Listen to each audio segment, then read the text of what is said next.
भृत्यार्त्यहं प्रणतपाल भवाब्दिपोतं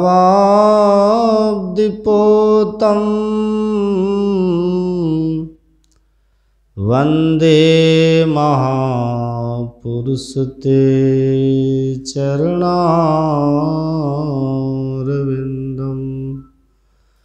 अखण्डमण्डलाकारं व्याप्तं येन चराचरं तत्पदं दर्शितं येन तस्मै श्री गुरुवे नमः।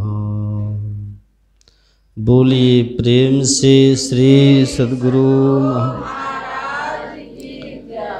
परमाराध्य सद्गुरु महाराज की पावन श्री चरणों में कोटिशः नमन।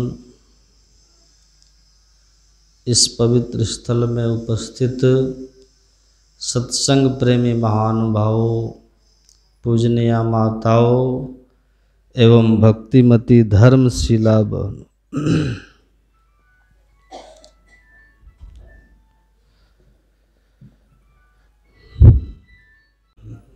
बोलिए प्रेम से श्री सद्गुरु महाराज। थोड़ा सा हम लोग कीर्तन कर लेते हैं। जय जय राम जय जय राम, जय जय राम कहु जय जय राम, जय जय राम जय जय राम, जय जय राम कहु जय जय राम।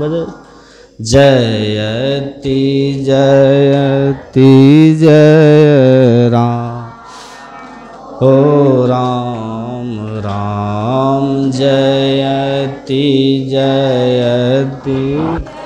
पदावली पदावली तो पदावली पदावली पदावली। हाँ जय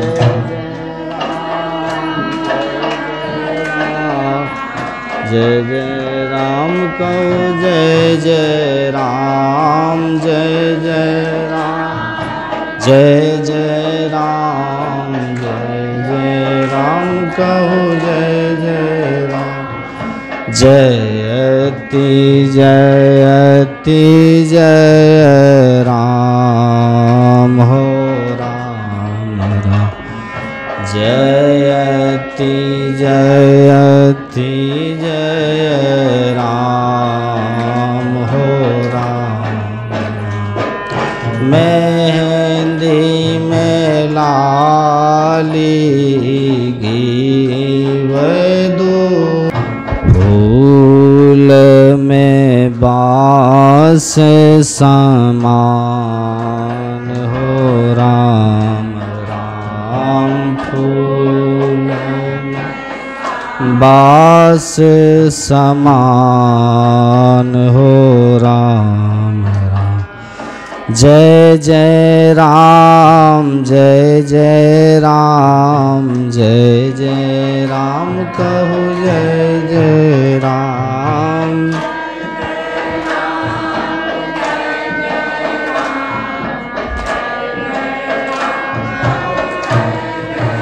हाँ जय जय राम जय जय राम, जय जय राम कहो जय जय राम।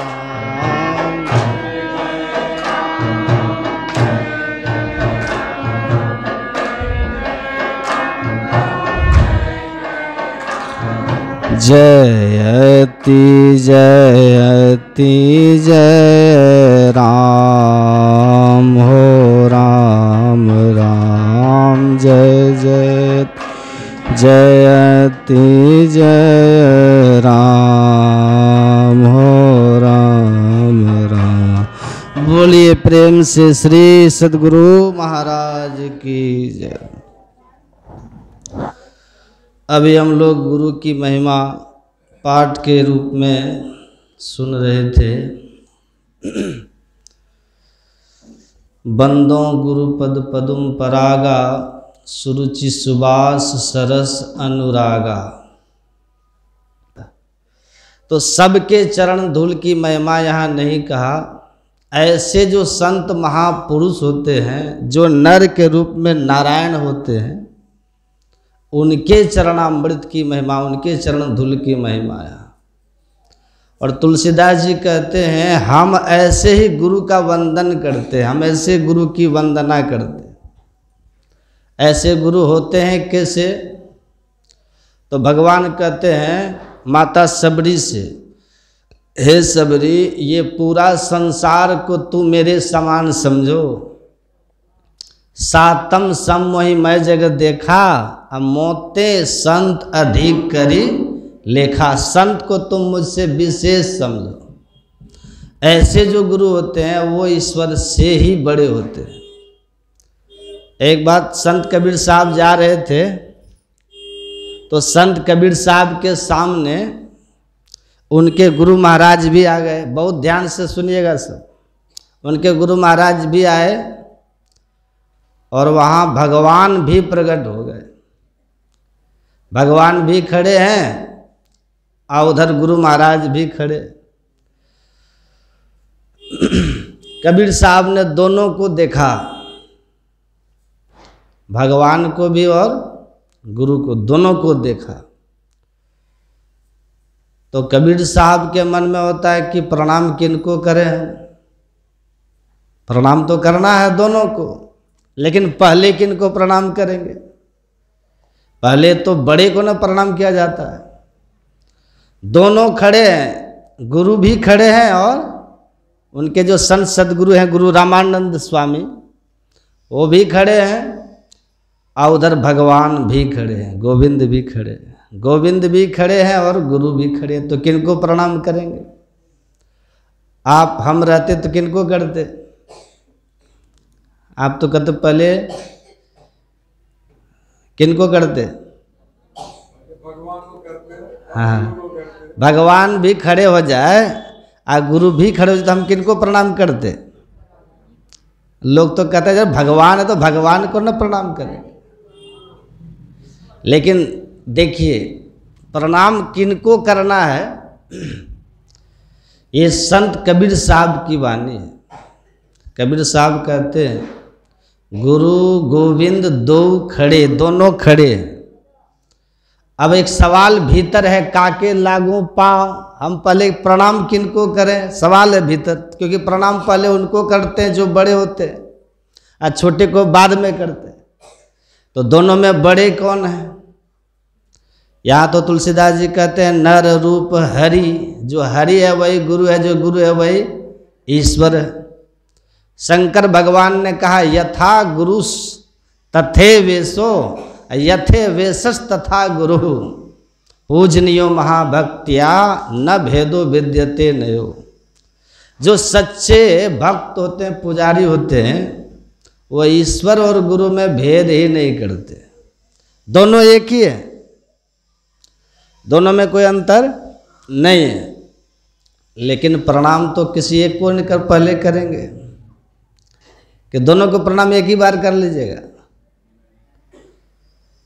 एक आदमी एक जगह पे 4-5 साधु बैठे हुए थे। एक लड़का उधर से आया और सबके पैर में ऐसे ऐसे ऐसे करके एक बार माथा में लगा लिया। ऐसे प्रणाम करने का नियम नहीं है। यदि 4-5 व्यक्ति एक ही जगह हो, यदि 2 व्यक्ति एक ही जगह हो, तो पहले प्रणाम किसको कीजिएगा? जो बड़े होते हैं उनको प्रणाम करते। गुरु को गोविंद दो खड़े, कितना बढ़िया ये है। मतलब परमात्मा के साथ में गुरु हैं और उसी गुरु की वंदना है जो गुरु परमात्मा के साथ होते हैं, ईश्वर के साथ होते हैं, जो ईश्वर से मिले रहते हैं, उस गुरु की वंदना है।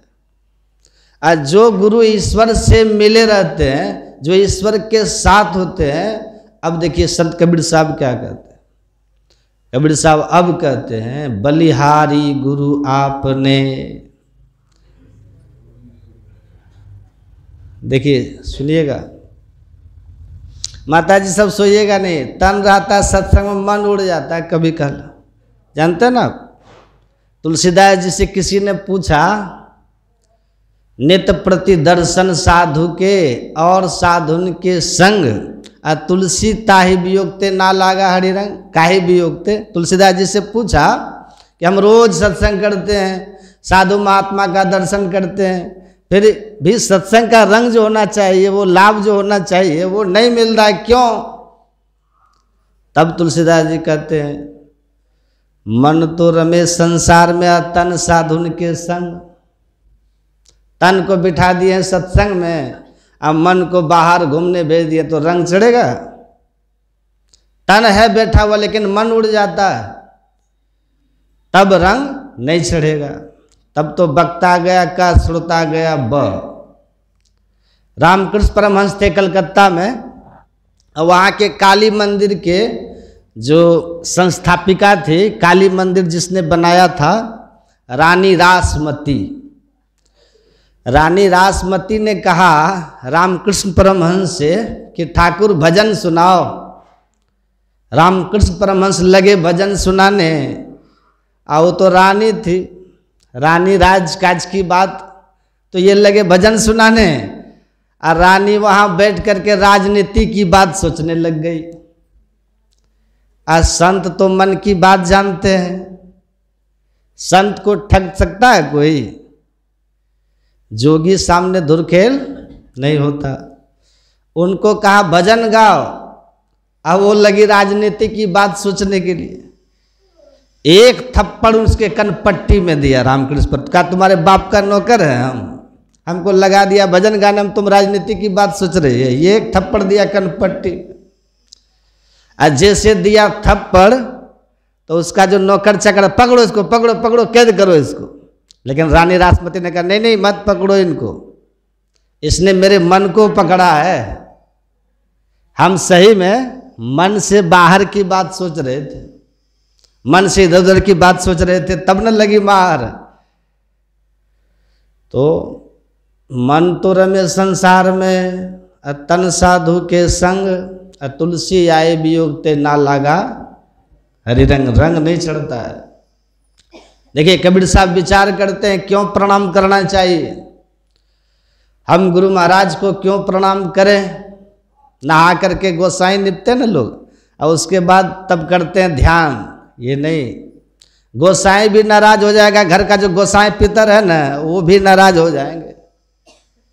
नहा करके तुरंत बैठ करके ध्यान कीजिए। आप जैसे स्नान किए, नहाए, स्नान करके तुरंत बैठ करके ध्यान कीजिए। लेकिन हम देख, एक माता जी ऐसे करते थे, हम देखे उनको, बूढ़ी माता जी थी। ये दीक्षा कब जवानी में ली होगी, इतना दिन तक ये यही करती रही। इससे क्या होता पता है? यदि आप स्नान धो करके बैठ करके ध्यान नहीं कीजिएगा ना, और जा करके गोसाई पितर को निपिएगा, तो वो भी अंतर्जामी होते हैं। गोसाई पितर भी कहते ये जो व्यक्ति, ये जो महिला है ना, इसको पूजा करने की प्रथा का पता ही नहीं है। इनके इष्ट है कोई, नहा करके उनका ध्यान करना चाहिए, और उनको छोड़ करके देखो ये मेरे पास आ गई, ये तो धोबी के गधा, ना घर का, ना घाट का, नहीं इधर का, ना उधर का, कहीं का नहीं, कोई भी बचाएगा नहीं आपको। विचारवान होना चाहिए कि नहीं? तो नहा करके सबसे पहले बैठ करके ध्यान करना चाहिए। और ध्यान जैसे आप किए, ध्यान करने से सबकी पूजा हो गई, सबकी पूजा। गुरु कैसे होते हैं? कृपा सिंधु। और सिंधु किसको कहते हैं? सिंधु, सिंधु कहते हैं समुद्र को। और समुद्र में क्या होता है? जितनी नदियां हैं ना संसार में, सभी नदियों का पानी होता है समुद्र में। जानते हैं ना आप लोग, दुनिया के सभी नदियों का पानी समुद्र में होता है। आप यदि समुद्र का पानी ले लिए ना हाथ में, तो समझिए सब नदी का पानी आ गया हाथ में। ये है ना नियम। हाथ में समुद्र का पानी आप ले लिए तो समझिए मेरे हाथ में दुनिया के सभी नदी का पानी आ गया। यदि केवल गंगा जी का पानी लिए तब नर्मदा का पानी आया? नहीं आया। और नर्मदा का पानी ले लिए तो मंदाकिनी का पानी आया? नहीं आया। अब मंदाकिनी का पानी हाथ में ले लिए तो जमुना सरजू का पानी आया? नहीं आया। और समुद्र का पानी ले लीजिए हाथ में तब नर्मदा का, मंदाकिनी का, गंगा का, यमुना का, सरजू का, जितनी नदियां हैं दुनिया में सबका पानी उसमें मिला हुआ। ऐसे ही जो गुरु का ध्यान करते हैं, जो गुरु की पूजा करते हैं, तो गुरु कृपा सिंधु होते हैं। मतलब सिंधु मतलब गुरु की कृपा में सबकी कृपा मिली हुई होती है। गुरु की पूजा करने में सबकी पूजा हो जाती है। गुरु का ध्यान करने में सबका ध्यान हो जाता है। कोई बचता है? हम लोग भजन गाते हैं ना पदावली से, गुरु महाराज ने कितना अच्छा लिखा है। क्या गाते हैं? अति पावन गुरु मंत्र मन ही मन जाप जपो। उसी भजन में देवी देव समस्त पूर्ण ब्रह्म परम प्रभु, देखते ना साफ लिखा है ना, देवी देव समस्त पूर्ण ब्रह्म परम प्रभु। कहाँ? गुरु में करे निवास। गुरु महाराज में निवास करते, गुरु में करे निवास। सबका निवास गुरु महाराज के भीतर है। जैसे समुद्र में दुनिया के सभी जल का निवास होता है, ऐसे गुरु महाराज के अंदर सभी देवी देवता का निवास होता है, वास होता है। तो यदि आप गुरु महाराज की पूजा कर लेंगे तो किसी की पूजा करना बाकी नहीं रहेगा। रहा? बाकी नहीं रहा। इसीलिए एक संत अपने यहाँ हुए गोस्वामी लक्ष्मीनाथ परमहंस। गोस्वामी लक्ष्मीनाथ कहते हैं, प्रथम देव गुरुदेव जगत में और न दूजो देवा। आ गुरु पूजे सब देवन पूजे, आ गुरु सेवा सब सेवा। गुरु की पूजा आप करेंगे तो सबकी पूजा हो जाएगी। यदि आपको कोई पूछे कि 33 करोड़ देवी देवता, सभी देवी देवता का घर कहाँ है, तो क्या कहिएगा? सभी देवी देवता का घर कहाँ है? कहाँ रहते हैं ये लोग? हम तो जानते हैं स्वर्ग में जानते रहते हैं, यही नहीं जानते। ठीक है, ये भी ज्ञान अच्छा है, लेकिन एक ये भी उत्तर है कि सभी देवी देवता का घर गुरु महाराज के अंदर है। गुरु महाराज में ही सभी देवता विराजते। मतलब यदि गुरु महाराज का पूजा कर लिए तो सबकी पूजा हो गई। ऐसे ही आप केवल गुरु महाराज जी की पूजा करते हैं, बैठ करके केवल ध्यान करते हैं, सत्संग करते हैं, तो समझ जाइए सबकी पूजा हो गई। यदि थोड़ा थोड़ा सबका करते फिरिएगा ना तो फिर पूजा नहीं होगी। तब वो पूजा नहीं तो वो फिर खेल हो जाएगा। तब वो बालक का खेल के समान हो गया। बालक के खेल देखे आप लोग? बालक का खेल जो बच्चा सब खेलता है ना, आप देखिएगा, बच्चा आप लोग भी खेले होंगे, हम लोग भी खेले। बच्चा खेलता है, बालू के ढेर पड़ जाता बच्चा, अब बालुए का दाल भात सब बना लेता है। अब बालू का दाल भात बना करके कहता बैठो पंगत में बैठो, अब भोज खाओ।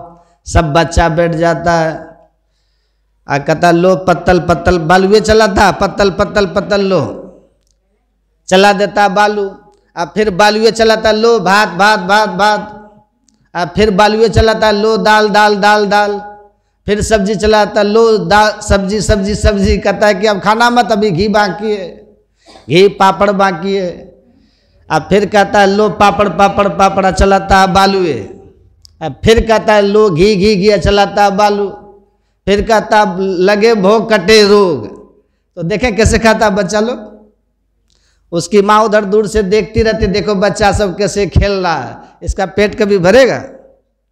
देखो बच्चा खाता कैसे, बालू लेता है, अब फेंकता है दाढ़ी में, यहाँ ठुड्डी में फेंकेगा, मुंह में नहीं देता है, बालू में गया ठुड्डी में फेंकता है। अब भोज, वो बालक वाला खेल खेल के भोज खा लेता है बच्चा। अब फिर जाता है माँ के पास, कहता माँ से, माँ जरा भोजन देना, भूख लग गई। अरे अभी तो तू वहाँ खा रहा था ना, कहा माँ वो तो खेल था, माँ वो तो खेल था, भोजन तो वास्तव में तुम्हारे पास है, तुम खिलाओगे तब ना पेट भरेगा। यही है खेल। यदि एक की पूजा करना छोड़ करके गुरु की पूजा करना छोड़ के सब की पूजा करते फिरिएगा तो खेल हो जाएगा, फल नहीं मिलेगा फिर। इसलिए कबीर साहब कहते हैं एके साधे सब सधे, सब साधे सब जाए, जो कोई सींचे मूल को फूले फले आघाय। एक की पूजा कीजिएगा ना तो सब की पूजा हो जाएगी। जैसे देखिए पेड़ में कितना पत्ता होता है, यदि कोई बाल्टी में पानी ले ले, आप पेड़ पे चढ़ के पत्ता पत्ता में पानी दे तो पत्ता पेड़ हरा भरा होगा, सूख जाएगा। यदि बाल्टी लेके आप जाके पेड़ की जड़ में दीजिए पानी, तब जड़ में आप पानी दिए जड़ में, सब पत्ता पत्ता में अपने आप पानी पहुंच गया, सब पत्ता हरा भरा हो जाए। कोई जड़ में पानी देना नहीं, छोड़ दे, अब पत्ता पत्ता में दे तो पेड़ सूख जाएगा। ऐसे ही कोई एक की पूजा ना करे, जो संत सदगुरु है उनकी पूजा ना करे, छोटा छोटा इधर उधर पूजा करते फिरे, कभी यहाँ कभी वहाँ कभी यहाँ, तो फिर उसका कोई सफल नहीं होता।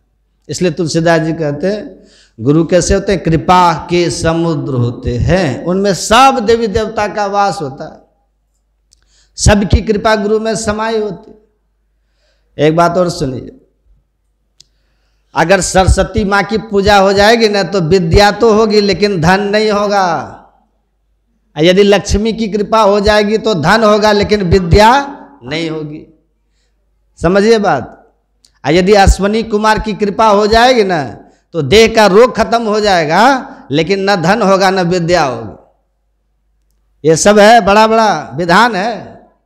यदि कोई गुरु की पूजा करे, सदगुरु की उपासना करे, ध्यान सत्संग करे, तो उसको एक साथ विद्या भी मिलती है, धन भी मिलता है, स्वास्थ्य भी मिलता है, दुनिया का सब सुख मिलता है, क्योंकि उनमें सबका वास है ना, सब सुख मिल जाएगा आपको। इसलिए गुरु की वंदना, गुरु तुलसीदास जी क्या कहते हैं? बंदो गुरु, हम गुरु की वंदना करते हैं। यही सवाल एक बार पार्वती माँ ने भगवान शंकर से किया। बहुत ध्यान से सुनिएगा कि भगवान, आप पढ़िएगा, इसको पढ़िएगा स्कंद पुराण में, उसी में है गुरु गीता, स्कंद पुराण में, वहाँ पढ़िएगा। भगवान शंकर भगवान कौन है? अपने यहाँ 33 करोड़ देव, एक ही है महादेव जो भगवान शंकर है। तो शंकर भगवान से माता पार्वती ने पूछा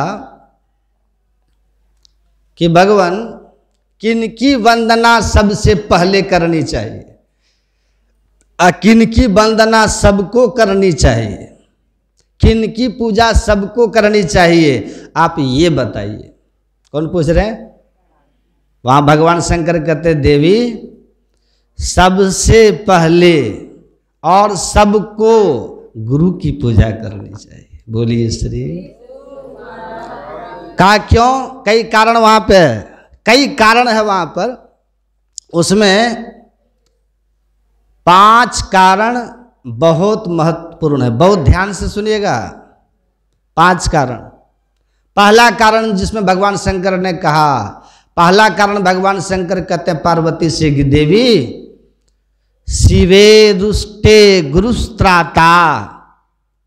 यदि शिव करने का भाव यहाँ भगवान से, ईश्वर से, यदि किसी व्यक्ति पर ईश्वर नाराज हो जाए, भगवान नाराज हो जाए, तो भगवान शिव कहते हैं वहां पर सदगुरु बचा लेते हैं, ये रक्षा कर लेंगे आपकी। इसकी बड़ी बड़ी कहानी है, भगवान शंकर के साथ ये घटना घटी है, रामायण में पढ़ेंगे ना। ये काकभूषुंडी जी जब शूद्र शरीर में थे, एक बार हर मंदिर गए जपत रहू शिव नाम। काकभूषुंडी जी जब शूद्र की देह में थे तो शिवालय में भगवान शिव के मंदिर में गए थे वहाँ, और वहाँ पर बैठ करके ओम नमः शिवाय का जप कर रहे थे, और उधर से उनके सदगुरु महाराज चले आ रहे थे। अब इनके मन में होता है कि हम तो शिवालय में शिव जी की पूजा करिए रहे हैं, अब गुरु महाराज तो मनुष्य हैं, जब भगवान की पूजा हम करिए रहे हैं तो ये मनुष्य को प्रणाम करना कोई जरूरी है। देखिए यही तुलसीदास जी की सिद्धांत उसको नहीं था पता। नर रूप हरि, नर के रूप में हरि भगवान शिव के मंदिर में बैठ करके पूजा कर रहा था। ये भगवान शिव का ज्ञान उसके पास नहीं था। भगवान शिव का ही ना वचन है, यथा गुरु तथे वेशो। अब भगवान शिव ही कहते हैं न गुरु रब्धि कक्ष त्रिशु लोकेशु किंचन, तीनों लोकों में गुरु से बढ़ करके दूसरा कोई नहीं है। तो भगवान शिव की वाणी है। आज शिव भगवान के मंदिर में बैठा हुआ है, आज शिव भगवान के नाम का ही जप कर रहा है, लेकिन वो सोचता है कि मनुष्य को प्रणाम करने से क्या होगा। सत्संग नहीं किया था ना, अगर सत्संग वो करता तो उनको ये ज्ञान होता कि शंकर भगवान कहते हैं कि तीनों लोकों में गुरु से बढ़ करके, सदगुरु से बढ़ करके दूसरा कोई नहीं होता। वो प्रणाम नहीं किया, परिणाम क्या हुआ रामायण में पढ़िए। परिणाम ये हुआ, गुरु महाराज तो नाराज नहीं हुए, सो दयालु नहीं कहे कछु और न रोष लवलेश, लेकिन गुरु अघ अति अपमानता सही न सके महेश। शंकर भगवान नहीं सह सके। आज शंकर भगवान कुपित हो गए। देखिए पूजा सब करिए, भगवान उनकी हो रही थी ना पूजा, भगवान शंकर की कर रहे थे। अब भगवान शंकर का ही मंदिर भी था, अब भगवान शंकर के नाम के मंत्र का भी जप कर रहा था, लेकिन संत सदगुरु का आने के बाद उनको प्रणाम जो नहीं किया, उनका पूजन अर्चन बंदन जो नहीं किया, शंकर भगवान नाराज हो गए। क्या कहे सुनिए, जे सठ शंकर भगवान का वचन है, जे सठ गुरु सन ईर्षा करही रव रव नरक कोटि सत परही। जो मूर्ख गुरु से ईर्ष्या करता है ना, वो 100 करोड़ वर्ष तक रव रव नरक में पड़ा रहता है। आज शंकर भगवान झूठ बोलते हैं। जो गुरु से, संत सदगुरु से ईर्ष्या करते हैं, ऐसे व्यक्ति 100 साल तक रौरव, 100,000 साल तक, कोटि सत, कोटि मतलब करोड़, सत मतलब 100 करोड़। देखिए कितना बड़ा, 1 अरब साल तक वो रौरव नरक में रहता है। रौरव नरक में क्या होता है, रूरू नाम खतरनाक पक्षी उसके देह पर चोंच का आघात प्रतिघात करते रहता, आंख फोड़ता है, वहाँ कितना कष्ट झेलना पड़ता है। और इतने में संतोष भगवान शंकर को नहीं हुआ, कहते दुष्ट जाओ तुम पहले 1 अरब वर्ष तक नरक में रहोगे, रौरव नरक में, उसके बाद त्रिजग जोनि पुण्य धरे उस शरीरा अयुत जन्म भय पावई पीड़ा। पशु पक्षी के शरीर में रहोगे और 10,000 वर्ष तक तुमको कष्ट होता रहेगा। देखिए श्राप दे दिया। वही यहाँ भगवान शंकर कहते हैं देवी गुरु की वंदना इसीलिए करनी चाहिए कि यदि भगवान रुष्ट हो जाए तो गुरु बचा लेते हैं, और यदि गुरु रुष्ट हो जाए तब, यदि गुरु नाराज हो जाएंगे ना तो फिर दुनिया में बचाने वाला भगवान शंकर कह रहे हैं गुरु रुष्टे न कश्चना। यदि गुरु नाराज हुए तो फिर कोई बचाने वाला नहीं होते। इसलिए गुरु की वंदना। और भी कारण बताते भगवान शंकर, एक बहुत सुंदर कारण कहा अंतिम, बोलिए श्री सदगुरु। अंतिम भगवान शंकर ने कहा देवी एक एव परो बंधुर, सुनिएगा, एक एव परो बंधुर विस्मे समुपस्थिते गुरु सकल धर्मात्मा तस्मय। तस्मय का मतलब क्या होता है, खीर। तस्मय किसको कहते हैं, खीर को। तस्मय मतलब खीर भी होता है, लेकिन यहाँ तस्मय का अर्थ क्या होता है, इसीलिए भगवान शंकर कहते हैं हे पार्वती इसीलिए तस्मय श्री गुरु वे नमः, इसीलिए गुरु को नमन करना चाहिए। क्यों करना चाहिए, देखिए बहुत बड़ी बात है, हिला दिया मत, देखो उधर। एक एव परो बंधुर, एव का अर्थ होता है ही, क्या होता है, ही जहां लगता है वहां विकल्प खत्म हो जाता है, ऑप्शन खत्म, मतलब उनके सिवा दूसरा कोई नहीं।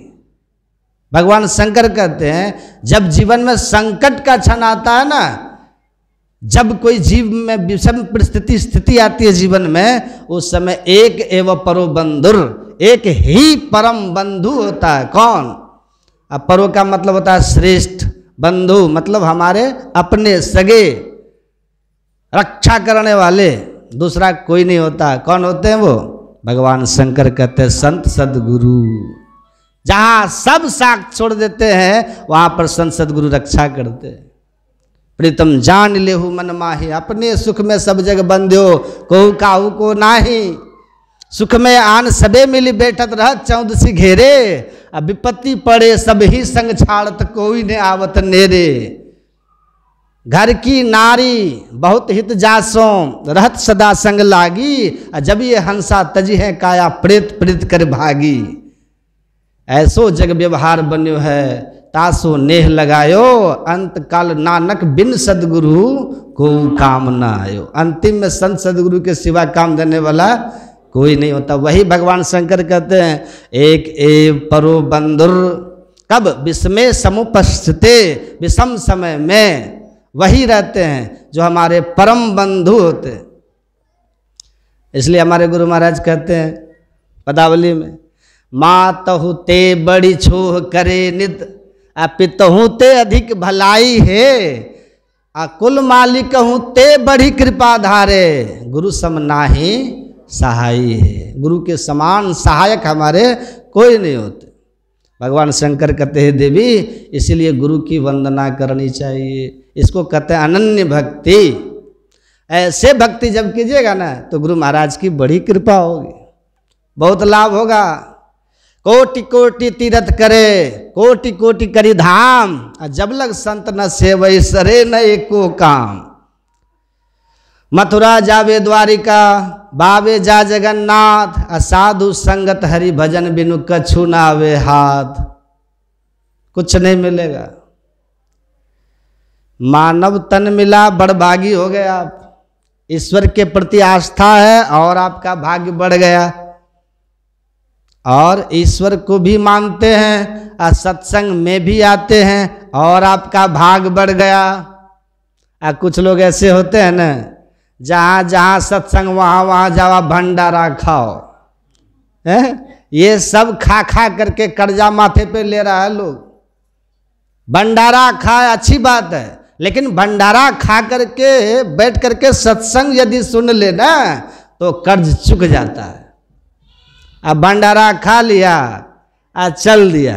एक महापुरुष सत्संग में कह रहे थे कि जब मैं आरती करके चला तो रास्ते में कुछ लोग मिले, तो हमने कहा कि अब कहाँ जा रहे हैं? जा रहे हैं सत्संग में। तो सत्संग तो खत्म हो गया, आरती हो गई। कहा सत्संग ही खत्म हुआ, भंडारा थोड़ी खत्म हुआ है। भंडारा तो ये भंडारा छाप सत्संग जो है वो समझिए कर्जा ले रहे। तो कुछ लोग ऐसे होते हैं, जहाँ जहाँ सत्संग होगा वहाँ वहाँ चले जाएंगे, अब बस सुनेंगे कम, इधर उधर ज़्यादा करेंगे, घूमेंगे फिरेंगे ज़्यादा, अब भोज भंडारा के चक्कर में ज़्यादा, तो समझ जाइए वो भी अपने भाग में कुल्हाड़ी मार लिया।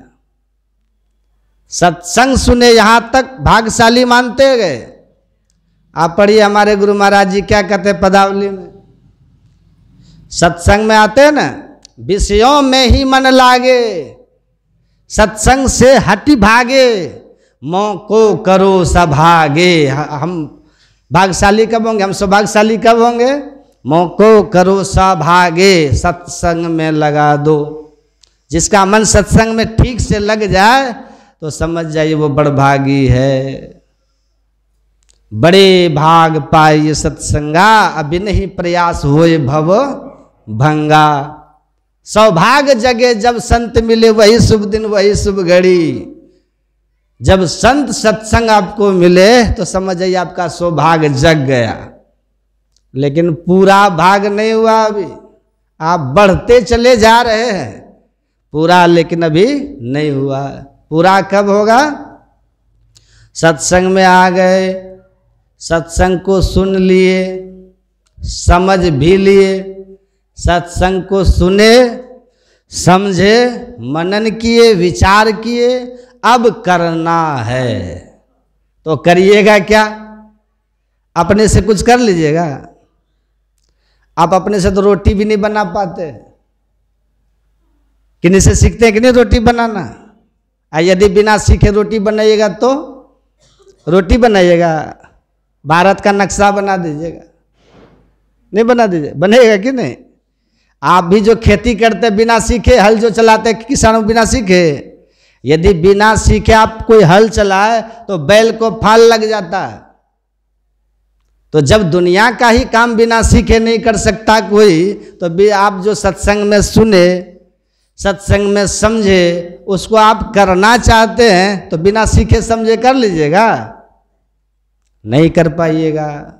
इसलिए सत्संग में आने के बाद उनका भाग और बड़ा तब हो जाता है जब वो उस ज्ञान को सिखाने वाले किसी गुरु के पास जाते हैं। केवल सत्संग सुनते रहे, दीक्षा नहीं लिए, तो समझिए आप अपने भाग पर कुल्हाड़ी मार लिए, अपने भाग को आप मंद कर लिए, आप अभागी हो गए। रामायण में राम भगवान ने कितना सुंदर कहा है। राम भगवान का वचन है रामचरितमानस में, जे गुरु पद अम्बुज अनुरागी, जे गुरु पद अम्बुज अनुरागी, ते लोग कहूँ बेदहूँ बड़ भागी। ये भगवान राम का वचन है। जैसे वहां पर भगवान कहते हैं ना, बड़े भाग मानुष तन पावा, उससे पूरा नहीं है, वो तो शुरुआत है। मनुष्य बन गए, बड़भागी हो गए, आस्तिक हो गए और भाग आपका बढ़ गया, सत्संगी हो गए और भाग आपका बढ़ गया। सत्संगी बने, शिष्य नहीं बने, सदगुरु का ज्ञान नहीं लिए, तब समझ जाइए भाग आपका वहीं पर रुक गया, भाग आपका वहीं पर मंद हो गया। हमने वहीं पर भाग को कटअप कर लिया, हमने वहीं पर अपने भाग को रोक दिया, हम अभागे हो गए, हम अभागे हो गए। इसलिए भगवान कहते हैं गुरु होना चाहिए। गुरु, बिना गुरु का कोई मत रहिए जीवन में, बिना गुरु का नहीं रहिए। लेकिन ये भी याद रखिए, गुरु करने के पहले पानी पियो छान, गुरु करो जान। जैसे तैसे किसी के पास जाकर के धौस मत मार दीजिए। गेरुआ कपड़ा क्या देख लेते हैं लोग, साधु का भेष होता है, बस दीजिए दीक्षा, करते हैं ना लोग, उससे कल्याण नहीं होता। हनुमान जी ने जैसे देखा ना, कालनेमी को, कालनेमी बैठ करके भजन कर रहा था, कीर्तन कर रहा था, रामा रामा हरे हरे, राम राम सीता राम, वो कीर्तन कर रहा था कालनेमी। हनुमान जी वहाँ आए तो कालनेमी के पास चले गए, देखा साधु है, गेरुआ कपड़ा है, बाल दाढ़ी है, साधु का भेष है, तो चले गए। आज चले गए तो कालनेमी ने कहा, जाना है तुझे दूर बटोही, कर ले रेन बसेरा रे। ए बटोही, तुझे बहुत दूर जाना है ना, थोड़ा रात्रि विश्राम कर लो।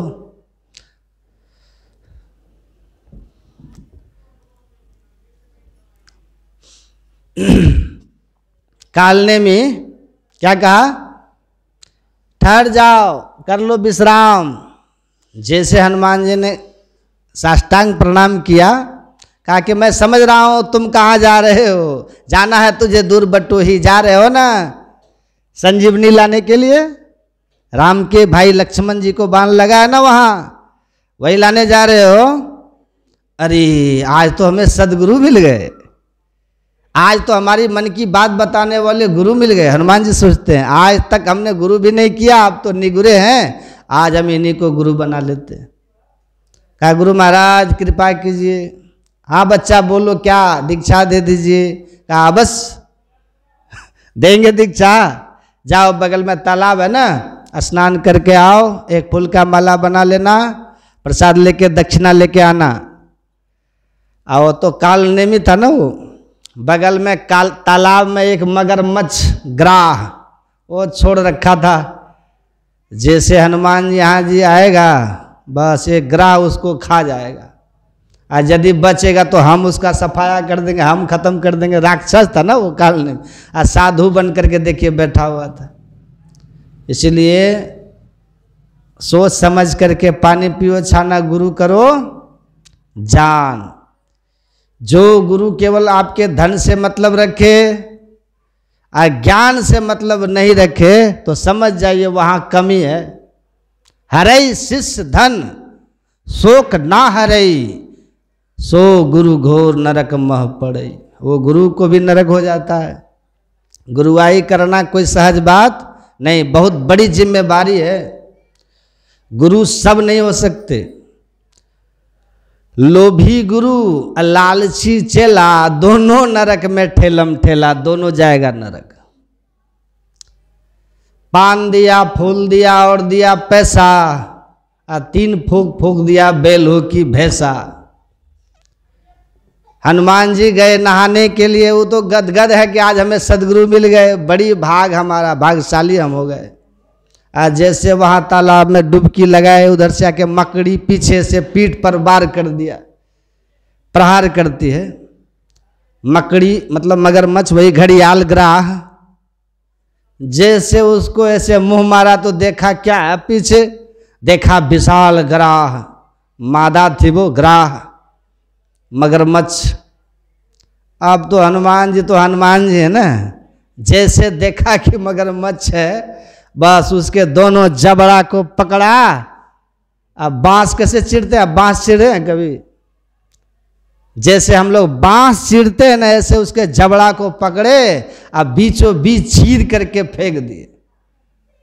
जैसे चिरे उसी के भीतर से एक यक्षिणी पैदा हो जाती है।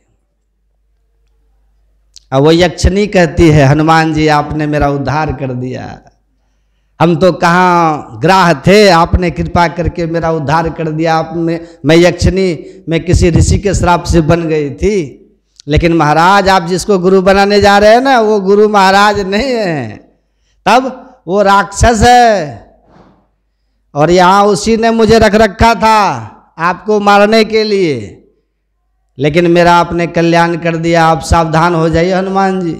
हनुमान जी कहते हैं अच्छा ये बात है, तब तो फिर हम ये कि वही है।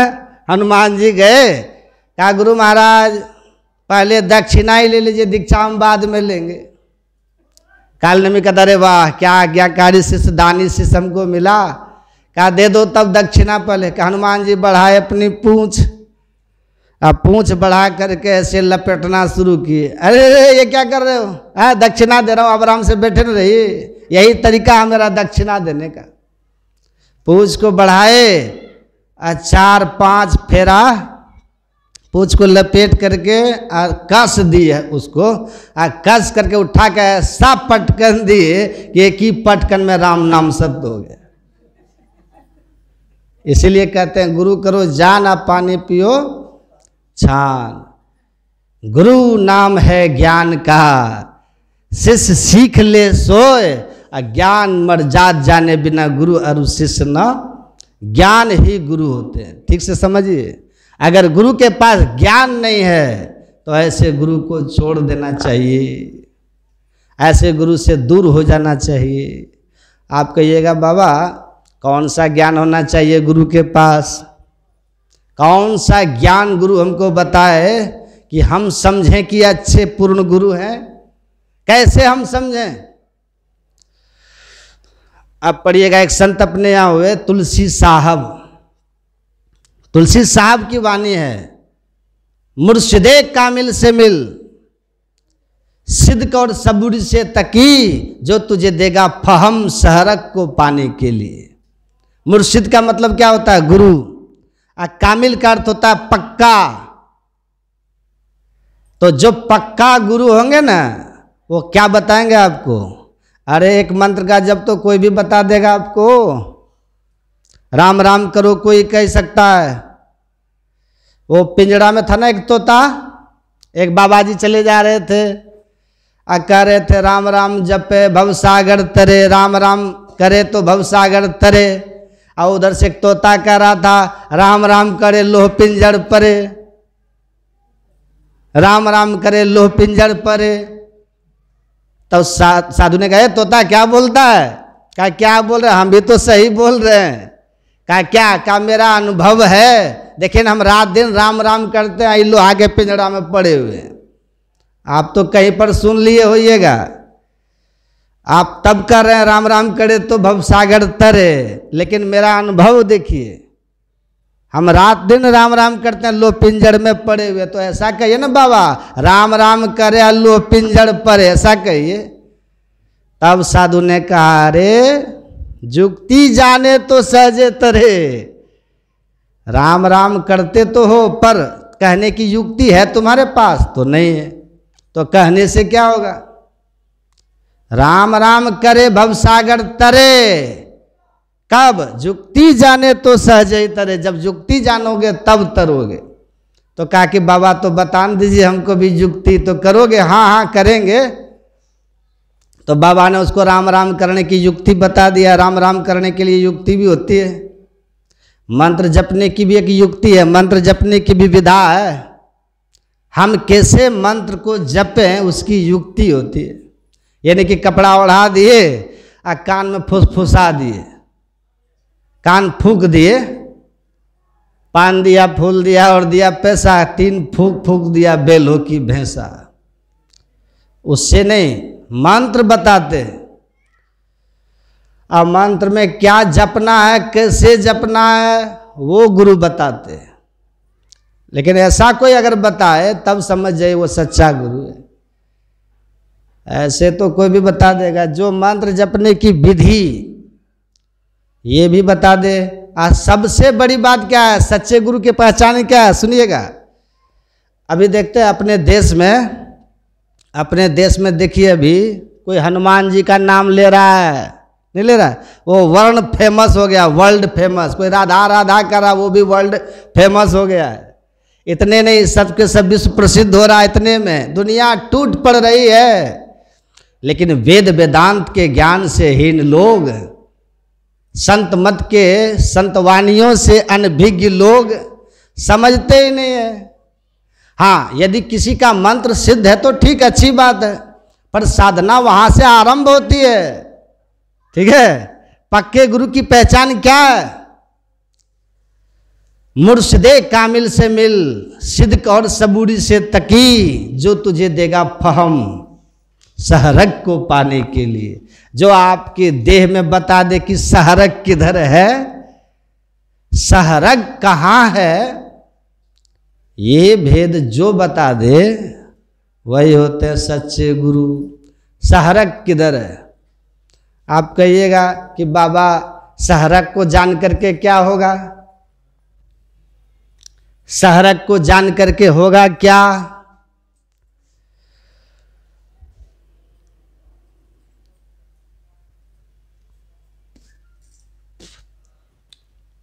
कितना टाइम हुआ? सब है ना टाइम? बोलिए श्री सद्गुरु।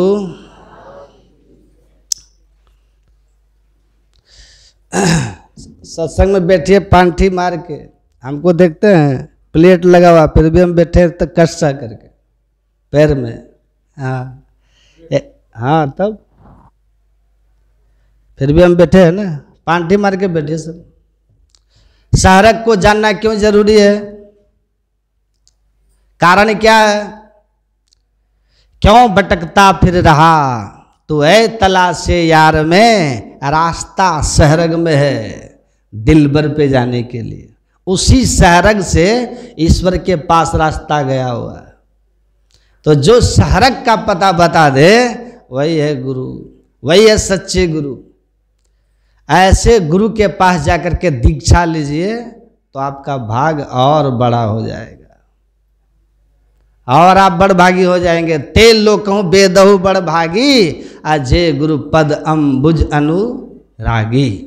जो गुरु के चरण कमलों में प्रेम करते, अनुराग करते हैं, ऐसे गुरु जो हमारे भेद भीतर ही रास्ता बता दे, ईश्वर के पास जाने का मार्ग बता दे, सहरग का पता बता दे, सहरग का भेद बता दे, वो समझिए सच्चे गुरु है। यही भेद पाना बड़ा कठिन है। भेद यह गुप्त पाना किसी ग्रंथ से है संभव, समझ लो किसी संत से। ये कोई संत इसका भेद बताते। पुस्तक पढ़ करके कोई सोचे हम इस भेद को जान लेंगे, संभव नहीं है। दम घुटता है। जैसे सत्संग में बैठते हैं ना, यदि सत्संग में मन नहीं लगता तो दम घुटेगा, ठीक है। जरा सा अवसर की ताक में रहता है, कैसे अवसर मिले कि भागे। उनको सत्संग में आना भी बेकार है। राम कथा जे सुनत अघाही, रस विशेष जाना तिन नाही। रस नहीं मिला उनको। यदि सत्संग में बैठे बैठे मन भागने का करे ना, तो समझ जाइए मन पहले भाग गया। एक जगह ऐसे सत्संग हो रहा था, तो बड़ी भीड़ थी वहां। एक बूढ़ी उधर से माता जी आई दौड़ते दौड़ते, अब भीड़ को चीरते जाके बीच में जाके बैठ गई। सुनिएगा ध्यान से। माता जी भीड़ को हटा फटा करके बीच में जाके बैठ गई।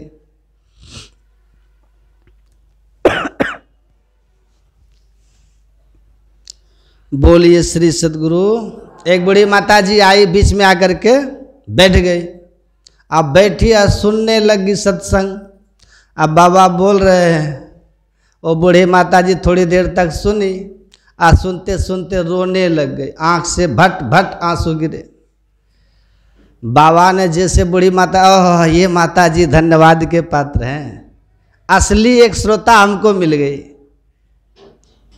जो राम भगवान ने कहा ना कि दूसरी रति मम कथा प्रसंगा, सत्संग को प्रेम से सुनना चाहिए। गद गद गिरा नयन बह नीरा। ये माता जी सच्ची श्रोता है। ये बैठ करके सुन भी रही हैं और देखिए प्रेम से रो भी रही हैं। श्रोता हो तो ये माता जी की तरह। बाबा बहुत गदगद हैं। अरे एक श्रोता मिला काकभुसुंडी को गरुड़ जी, राम कथा चल गई। एक श्रोता मिला भगवान शंकर को माता पार्वती जी, कितनी कथाएं चल गई। एक श्रोता मिला याज्ञवल्क्य जी को भरद्वाज जी, कितनी कथाएं चल गई। आज मेरा सत्संग भी सफल हो गया। ये माता जी असली श्रोता हमको मिल गई। बाबा तो गदगद है, प्रसन्न है। अब माता जी थोड़ी देर तक बैठ करके सुनी, आ उठ करके पीछे से चल दी। बाबा कह रहे माता जी आप कहाँ जा रहे हैं, बैठिए ना। हाँ हाँ बाबा जा रहे हैं। अरे इतना प्रेम आपको सत्संग से था, आप कितना भाव से सुन भी रही थी, रो भी रही थी, कहाँ चल दी। अब हमको तो आपको तो बड़ा प्रेम है। कहा बाबा आपको प्रेम हमको नहीं है सत्संग से। तब प्रेम नहीं है, कितना बढ़िया तो आप बैठी थी, सुन रही थी और रो भी रही थी, तो प्रेम की निशानी यही है। कहा प्रेम की निशानी नहीं बाबा, तो फिर आई थी क्यों। कहा क्या बताएं बाबा, मेरे पास एक बकरी थी। अब बकरी को बारी में घास चरने के लिए ठोक दिए थे, किल्ला में रस्सी बांधकर। अब बकरी कल्ले से गायब हो गई। वही बकरी ढूंढने के लिए हम इधर आए थे। तो आपका सत्संग चल रहा था तो सोचे कि चलो टाइम पास कर लेते हैं। आपका सत्संग सुन करके टाइम पास करने के लिए आए थे यहाँ बाबा। आप बात तो अच्छी अच्छी बोल रहे थे, तो सुनने में अच्छा भी लगा, तो बैठ करके थोड़ा सुनने लगी। लेकिन बाबा आप जो बोल रहे थे ना, आपकी जो दाढ़ी हिल रही थी, तो आपकी दाढ़ी मेरी बकरी की दाढ़ी से मिलती जुलती है। इसलिए हमको फिर से बकरी की याद आ गई बाबा। हम जा रहे हैं फिर से बकरी खोजने के लिए। तन है कहाँ सत्संग में, मन कहाँ चला गया, बकरी में। तो तन रहेगा सत्संग में, मन जो सत्संग से उठ करके भाग जाए तो समझिए उसका मन पहले भाग गया था, इसलिए पीछे से उठ करके वो भी भाग रहा है, पहले भाग गया। पक्के गुरु की पहचान रखिए दिमाग में, यही सच्चे गुरु की पहचान है। यदि कोई आपको भीतर में वो स्थान बता दे कहाँ से रास्ता की शुरुआत है, अच्छा रास्ता की शुरुआत होगी कहाँ से। आप जो यहाँ मंदिर में बैठे हैं तो आपके रास्ता की शुरुआत कहाँ से होगी, घर जाने का, कहिए ना, जहाँ बैठे हैं। इसका उत्तर यही ना। जो जहाँ बैठे हैं ना उसके रास्ता की शुरुआत वहीं से होगी। ठीक है, होती है कि नहीं? हम यहाँ मंच पर हैं, हम चलेंगे तो यहीं से मेरे रास्ता की शुरुआत है। आप है वहाँ तो आपका रास्ता की शुरुआत वहीं से है, मेरे रास्ता की शुरुआत यहाँ मंच से है। तो जो जहाँ रहते हैं ना उनकी रास्ता की शुरुआत वहीं से होती है। तो कहिए आपके रास्ता की शुरुआत कहाँ से है? आप मतलब क्या?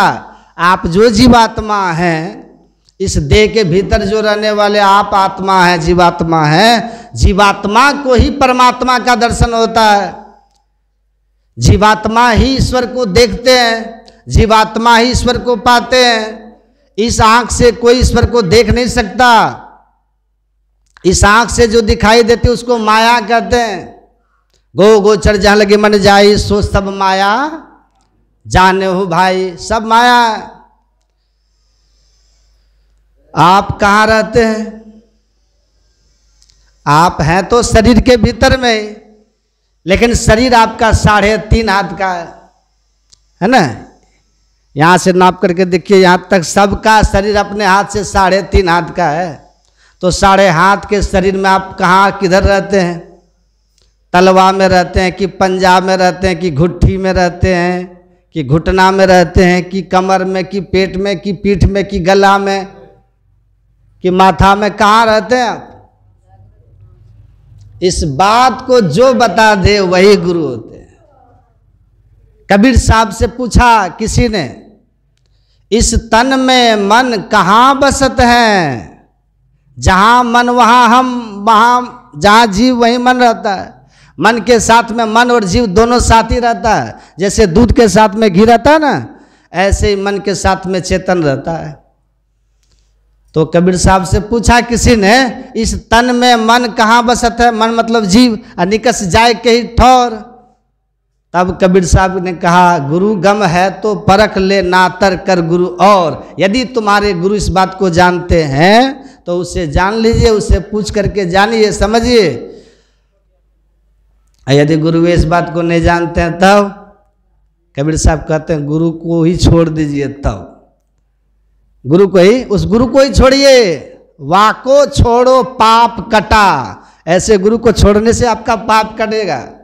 यदि ऐसे गुरु को आप पकड़ के हैं जो आपको ये बता ही नहीं दे कि आप किधर देह में किधर रहते हैं, कहाँ से ईश्वर के पास जाने का रास्ता है, यदि ये गुरु इस बात को नहीं जानता है ना, तो आप ऐसे गुरु को ही छोड़ दीजिए। ऐसे गुरु को छोड़ने से भी पुण्य हो जाता है और ऐसे गुरु को पकड़ के रखने से भी पाप हो जाता है। दोनों नरक में ठेलम ठेला, दोनों फिर नरक जाते हैं। छोड़िए ऐसे गुरु को। तब उस व्यक्ति ने कहा, कबीर साहब ठीक है, आप बता दीजिए ना किधर रहते हैं। आप बताइए इस देह में कहाँ रहते हैं? शरीर तो हमें मिल गया, इस जीव को मिल गया, पर ये रहता किधर है? इस देह में हम किधर रहते हैं? तब कबीर साहब ने कहा, अब हमसे पूछते हो तो सुन लो। नैनो माही मन बसे, नैनो माही, बहुत थोड़ा सा सुनिएगा ध्यान से। नैनो कहने का मतलब बहुवचनात्मक शब्द है, एक से अधिक आँख मतलब आँख। नैनो मतलब आँखें। तो हमारी कितनी आँखें हैं? 2 आँखें है ना, 2 आँखें। माही का अर्थ होता है मध्य, मतलब दोनों आँखों के ठीक मध्य में यहाँ वहीं पर जीवात्मा का वासा रहता है। ऐसी बात को पढ़िए, हमारे गुरु महाराज जी कितना अच्छा कहते हैं। क्या कहते हैं? इसी जगह पर दोनों आंखों के ठीक बीच में मध्य में यहीं पर रहते हैं हम, और वहीं पर है तीसरी आंख। तीसरी आंख भी वहीं पर है, वहीं हम रहते हैं। हमारे गुरु महाराज जी की कहते हैं, मन तुम बसो तीसरो नैना महा, तहाँ से चल दीजो रे ये मन। हे जीवात्मा, तुम तीसरी आंख में रहते हो, वहीं से चलो। कहाँ? परमात्मा के पास, वहीं से चलो। प्रवचन में इसका पूरा खुलासा नहीं होता। कैसे चलेंगे? ये भेद जो बता दे वही होते हैं सच्चे संत सदगुरु। ऐसे गुरु के पास जो चले जाए, समझिए उसका भाग और बड़ा हो जाता है। पुस्तक पढ़ करके ज्ञान नहीं होगा। बिन दया संतन की में ही जानना इस राह को। राह मतलब क्या? रास्ता। ये जो रास्ता गया हुआ है ना, ये बिना गुरु के नहीं होगा, इसकी जानकारी नहीं होगी। बिन दया संतन की में ही जानना इस राह को हुआ नहीं, होता नहीं, अब वो होनहारा है नहीं होगा। भेद यह गुप्त पाना किसी ग्रंथ से है असंभव, है असंभव समझ लो किसी संत से। तुलसी बिना करम किसी मुर्शद रसीदा के, राहे नजात दूर है उस पार देखना। ये जो मोक्ष का मार्ग है ना, ये प्रभु के पास जाने का जो रास्ता है, जब तक पक्के गुरु हमको नहीं मिल जाएंगे तब तक इस रास्ता का पता आपको नहीं चलेगा। पुस्तक पढ़ करके नहीं चलेगा, इसलिए झूठे गुरु से भी पता नहीं चलेगा। बोलिए प्रेम से श्री सद्गुरु महाराज की।